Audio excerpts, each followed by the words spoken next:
and welcome to WRPB and WRPB Studios. You know, I think the most stressful thing that you ever can do in your life is to move. And next to me is a gentleman who takes the stress out of that kind of stuff with his company, and I'm with Dwight Mack. Is it Mack or Mack with an S? Mack. Mack. How you doing? Am I right? Okay, so the moving industry. It's a nightmare for most people. Yes. How long have you been in the industry? So we've been in the industry for about 8 years now. Okay. Why'd you get into it?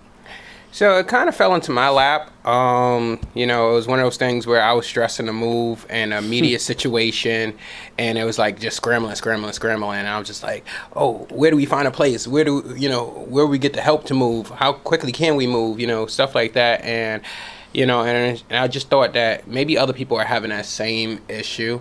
And maybe we should get into it, which was my cousin, my ex-girlfriend at the time, and a friend of mine's. And we just thought, hey, let's get into this. Let's try to help as many people as we can. Let's provide some free resources so that they can find places to live.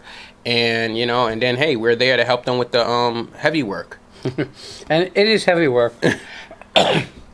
So you have 2 locations? Yes. So we have our New York location, which is under Mack's Moving Company, and then we have our Florida branch, which is now in Palm City, which is Mack's Relocation and Storage.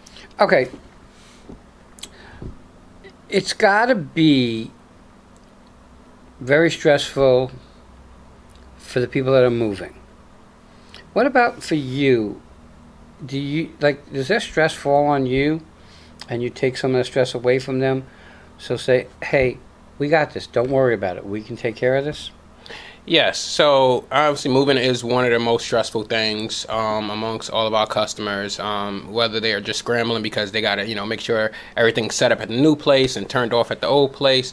So even though we do try to provide as much resources and try to provide as much comfort during the initial phone call, just move day is just that stressful. So we just try to keep that in mind when we go out on every move to let customers know, hey, we're there for you. Let us be there. You sit back and relax or make your calls, do what you got to do, but let us do the work. Do you pack also? Yes, we do packing as well. Okay, so, we're only human. And I guess things happen. I know that I've moved a number of times. In my younger days, I did it, so I broke everything. Okay, and then I saw a moving company, and they just took the time. And I guess it's really in the way you train your people. Do you go out there and do the moves too? So occasionally I go out there just to continue to build the morale between the guys by showing them that, hey, the owner can get out there and the owner can still work. But ideally, we offer a lot of training ongoingly every quarter to make sure that these guys are up to date with the latest trends. We're always looking to enhance our training if we feel like we're outdated or so like that, so that these guys don't just develop bad habits. So yeah. Okay, do you do local and long distance? So we do local. We do a little bit of long distance with customers that we built the great rapport with. Versus just offering it to random clients. Right. So that basically we have that relationship with them already. They are understanding of how we work and function. So the moving industry has some stigma to it, because within the industry, like most industries, but in the moving industry, you have people who have nightmare experiences. Mm-hmm. I say to you, hey, I'm going to move. I need you to come back and move me. Do you come and give me an estimate, or do you give me a quote? So nowadays we can give quotes over the phone. For the customers that are adamant about having somebody come out and do on-site estimates, we can go out and do on-site estimates. But with the technology nowadays, you have computer software where you could do virtual on-sites, or you can actually do get an inventory of the customer and get a very good idea of how big their home is to give them a approximate estimate. So the question becomes, I call you up and I say I'm moving 4 miles from my house. but I want a price, and I want a final price. I don't want, because everybody's worried about getting stuck on the other end. So I don't have a problem. You come out. Can you give me a final total price if you come out? So it's hard to give a final overall price only because we can see one side of the move. We don't know what unknowns that we may run into on the unload side of things. Okay, I get that. So, we can give you a best guesstimate as humanly possible where we try to be within a 10% plus or minus range. So if it was a $10 move, it could end up being $11. Yes. I mean, and that kind of makes sense because you don't know if you have to take a screen door off to put things in and what you have to do. Yeah, there's common situations where customers just don't remember that, their treadmill was put together inside the house. And it doesn't fit through the door. And now it won't fit through the door. And they're like, I got in here some way, but I've been here for 20 years. I don't know how I came in. And that makes a lot of sense. What about packing? Like, I have a lot of fine china. Mm-hmm. Do you guys take the time to wrap each piece? And yeah, so with china and stuff like that, we actually do have special boxes that we use, as well as wrapping paper, newsprint, or bubble wrap to make sure that all that stuff is properly wrapped going into boxes. So who goes out and does the estimate? So it just depends. If the customer does want an on-site estimate, we would send our GM or general manager of each location to go out and assess the home, take photos, so that basically when we come back, we can record all the information, kind of assess it together, and then basically make the best decision for that customer. I guess you have been out there moving stuff. What's the heaviest pieces that you've moved? I would say probably the solid oak wood dressers. Okay. And it's empty and it's just solid wood. Still heavy. So you come to my house, I have a king size bed. Do you take it apart? Do you then wrap it and take care of it? Yeah, so we can typically take apart beds, dressers with mirrors, dining room tables.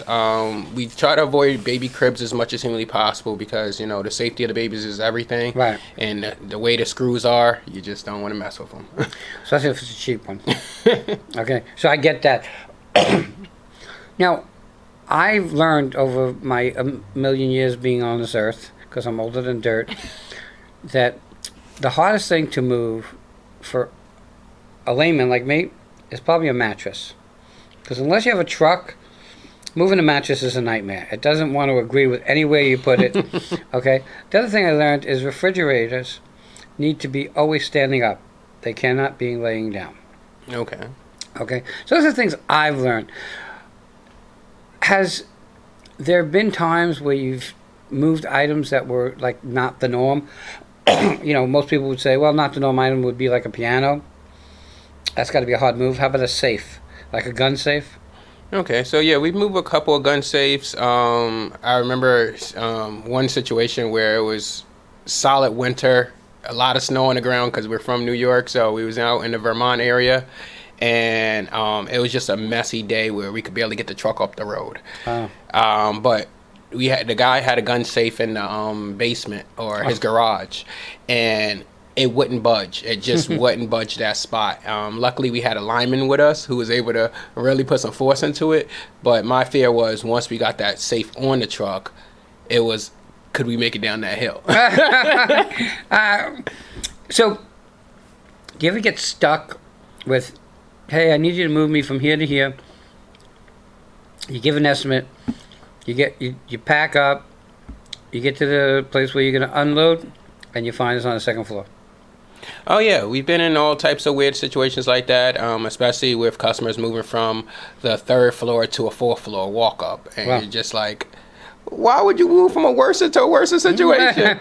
But, you get through it one piece at a time. The unload pretty much goes by pretty fast because you already have everything on the truck. It's just a matter of getting it off. Right. What's really cool about good movers is watching them place the items on the truck, because that's really a science. Mm-hmm. Okay. So if you have a 4-bedroom house, is there like a certain way to pack? Meaning, you know what? We're going to take these kind of pieces first, then these kind of pieces, and then. So we pack in what they call tiers, which is solid walls. So you always want to start off with like a base, like a dresser, or it could be an end table as well, depending on how wide it is. And you always want to start off with something solid so that you can start building up your walls. And then once you get enough, maybe enough space, enough walls built up, you can then maybe put a mattress in to kind of hold that wall in, strap it off, and then kind of continue to build or so.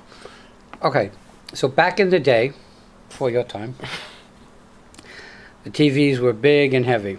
Oh, yeah. Now the TVs aren't as big. They're big, but they're not as heavy. But they're also a lot more fragile. So did they get wrapped a certain way? So we actually implemented a policy within this year to start putting TVs in TV boxes. Because traditionally we used to just put the TVs between mattresses and box springs, and it makes it safe as long as you use a tie-down strap to make sure everything's good. But we realized that if there are any shifts, it can shift that TV. So we said, hey, you know what, to eliminate that $2,000 TV being shifted anyway, let's put it in a TV box that's like $20, $30. And, you know, we know it's going to get to the next location. Who's your clientele? So in Florida, who's your clientele? So I don't believe we have a direct clientele. You know, we are focused on, you know, clients from 25 to 65 years of age or so like that. But we don't really target anyone specifically. I mean, because, like, you take me, I have a 4-bedroom house. But I'm ready to downsize. So now I got to figure out, I have a 4-bedroom house. I'm going to go to a 3-bedroom house. What do I do with all that extra junk that I have? So do people downsize and then say, can you store this room because we only have 3 rooms now? Yes. So we do offer storage. That's one of the biggest things that we like to emphasize with our clients, as we've gotten customers that just had one sofa that needed to go into storage that they really loved, and it's been in storage with us for like 2 years, and they're just like, it doesn't pay for itself 10 times over by now. And they say, if you haven't looked at it for X time, get rid of it. When my wife moved down here from Indiana, she had boxes. That was in 2006 or 7. There are still boxes that have not been opened. Okay, and I say, Vic, you got to get rid of that stuff. But we have a personal attachment to stuff, and the sad part is that people's attachments are sentimental and not value based. Do you, like, if someone has like a bunch of stuff and they say, you know what, I don't need all this stuff, do you take it and then donate it or do something with it? So we don't typically donate people's belongings or so like that, but we can take it to donation spots if they would prefer. But usually we'll just, if they want to store it, we can store it. You know, I'm a big believer in sentimental stuff, so like I've had my high school yearbooks and all those yearbooks still sitting around in boxes, and I'm just like, what are you going to do with it? You're not using it. My high school pictures are probably etched in some cave somewhere. I got years on you. And, you know, life gets in the way and you go through stuff, and I've lost a lot of stuff. But I just, for me, I find it interesting that you have a moving company and you're moving a 3-bedroom house, and you gave an estimate. In that estimate, do you figure that, hey, for this job we need 2 people, we need 3 people, we need 4 people? You know, do you figure that? So I'm a very analytical person. So we've created a lot of spreadsheets that I've backed and tested and tweaked, and basically our spreadsheets allow us to determine, based on the size of the home, how many trucks we need, how many guys we will need, how long the guys will be out there, and we basically try to make the best recommendation for that customer. If we see that the job is going to be very long, like, okay, well, hey, 4 guys might take about 7 hours. So I know even though you recommended 4 guys, we're thinking maybe on the line of 5 or 6 guys, because then, you know, they can be done in maybe 5 hours, 6 hours without being out there for a whole day and physically. What's the longest move you've seen? So we just... Let's go in pieces. The longest unload. Longest unload. Well, it has to start with a load, but I was gonna get to that. I was going there. But the unload is a lot easier and take less time, right? yes. So an unload usually takes half the time that it takes to load. Oh wow, okay. And that's just due to, on the load side, you got to wrap everything and you got to play Tetris with getting it in the truck versus getting it out the truck. So the longest unload I've seen is probably 4 to 6 hours. Wow. So that was a major move. Yeah, that was probably somebody coming from out of town and probably had a few pods or so like that. Wow. All right, we're getting to the top of our time. How do people find you? You have a website, a phone number? Yeah, so we are, our website is maxmoveandco.com, and our phone number is 518-326-2041. Everybody, if you're thinking of moving and you're thinking of doing it yourself, you're crazy. I say it, and I say it a million times, always use a professional. In the long run, you will save. If you do it yourself, it'll cost you 5 times more and 10 times more in aggravation. Always use a professional. Mack, I want to thank you. I want to thank you for coming on. Everybody check them out, and we'll be right back.